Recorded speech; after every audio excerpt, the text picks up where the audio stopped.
All right, one task that often arises is the need to calculate values within an attribute table. So I'm using some data here from Indiana on opioid distribution provided by the Drug Enforcement Agency, just to illustrate how some of these tasks can be accomplished. In a previous video, I added a new column here called dissolve. This is an attribute to my attribute table for my opioid distribution feature class. So here's my attribute table, and I added my field. In this case, I want to use this later on to remove internal boundaries, so I have a consistent state boundary layer that I can use in a cartographic project that I'm working on.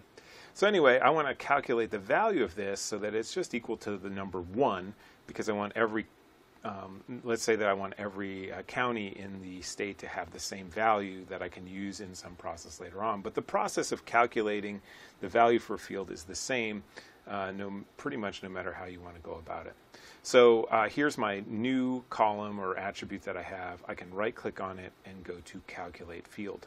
One thing I'll note, if the attribute that you want to calculate is a spatial attribute, a geometry attribute, you can click the Calculate Geometry tool here, and you can choose what property you want to put in here. So this is how you would calculate area or perimeter or its XY location, for example.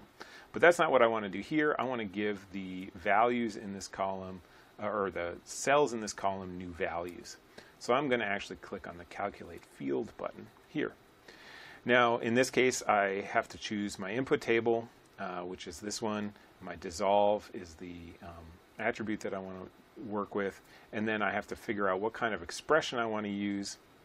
In this case, I want dissolve to just be equal to an integer value, but it could be that I want to use dissolve to be equal to something like the number of opioid pills used in a county divided by the population, to see if the pill total exceeds the number of people who live in that county.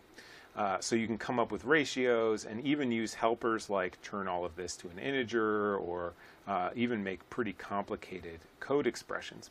In this case, I just want dissolve to be equal to some integer, so I'm going to enter that in there, and it calculates. That's how we calculate the value of a field. Thanks.